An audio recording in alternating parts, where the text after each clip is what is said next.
Hello Fox, ഇന്ന് നമ്മൾ എന്ത് നോക്കുന്നതെന്ന് വെച്ചിട്ടുണ്ടെങ്കിൽ നമ്മൾ സാധാരണ സബ്സ്റ്റേഷനിൽ പവർ കൺസപ്ഷൻ കൂടിയിട്ടുണ്ടെങ്കിൽ ഗ്രിഡിൽ പവർ കൂടിയിട്ടുണ്ടെങ്കിൽ സാധാരണ നമ്മൾ എന്താ ചെയ്യാന്ന് വെച്ചിട്ടുണ്ടെങ്കിൽ അവരുടെ ട്രാൻസ്ഫോമറിനെ പാരലായിട്ട് ചെയ്യും.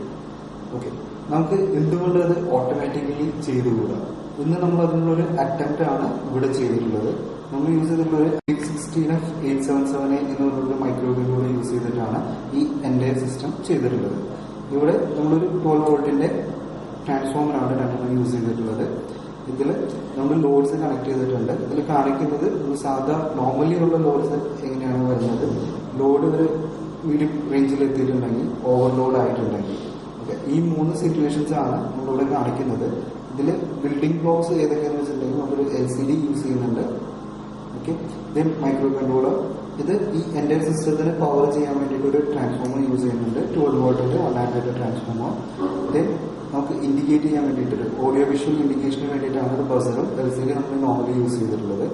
ദെൻ ഈ റിലേസ് യൂസ് ചെയ്തിട്ടാണ് ഈ ഏത് ട്രാൻസ്ഫോമർ വർക്ക് ചെയ്യണം, അതിനെ ഷെയർ ചെയ്യണോ അതിനെ കട്ട് ചെയ്യണോ എന്ന് ഡിസൈഡ് ചെയ്യുന്നത്. ഫൈൻ. ദെൻ ഇതാണ് നമ്മൾ ലോഡ് കണക്ട് ചെയ്തിട്ടുള്ളത്. ഇനി നമുക്ക് നമ്മുടെ സിസ്റ്റം എങ്ങനെ വർക്ക് ചെയ്യുന്നു എന്ന് നോക്കാം.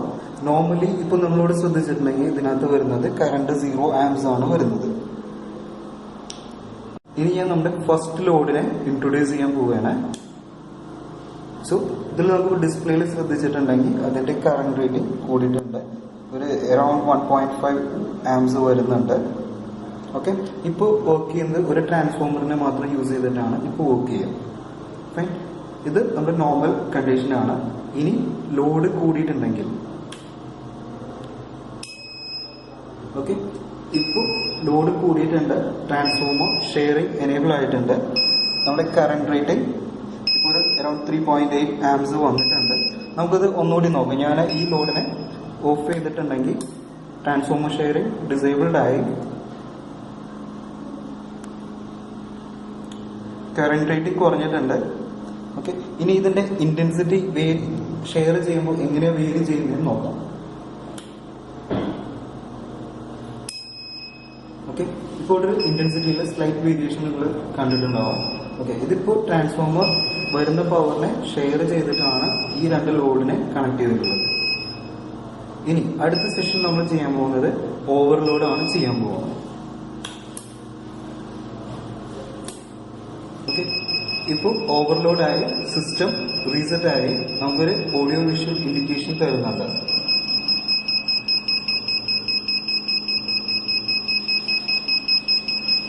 നമുക്ക് ഒന്നുകൂടി നോക്കാം ആ സിറ്റുവേഷൻ എങ്ങനെയാ വരുന്നതെന്ന്.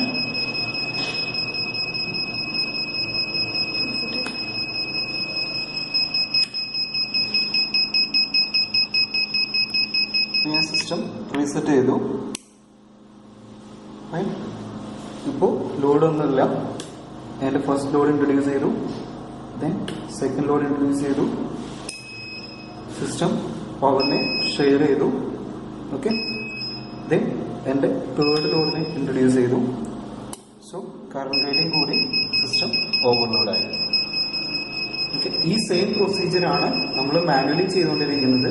ഇതിപ്പോൾ ഈ സിസ്റ്റം നമ്മൾ ഇൻട്രൊഡ്യൂസ് ചെയ്തിട്ടുണ്ടെങ്കിൽ ഒരു മാനുവൽ ഇതിന്റെ ആവശ്യമില്ലാണ്ട് ഓട്ടോമാറ്റിക്കലി സിസ്റ്റം തന്നെ ഈ പ്രോസസ്സ് ഹാൻഡിൽ ചെയ്തു.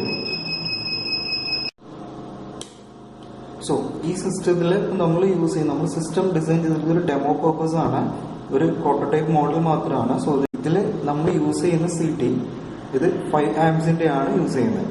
ഇതൊരു ഡെമോ പർപ്പസ്, ഒരു പ്രോട്ടോടൈപ്പ് മോഡൽ ആയ കാരണമാണ് നമ്മൾ 5 ആംപിയറിന്റെ യൂസ് ചെയ്തിട്ടുള്ളത്. ഇനി ഇൻ കേസ് നമ്മൾ ഹെവി ലോഡാണ് കണക്ട് ചെയ്യുന്നത്, അതിന്റെ CT കൂടിയ റേറ്റിംഗിൽ ഇട്ടാൽ മതി. ഇപ്പോൾ 20 ആംപ്സോ എത്രയാണ് നമുക്ക് വേണ്ടത്, ആ റേറ്റിംഗിന്റെ CT ഇട്ടാൽ മതി. ഓക്കെ,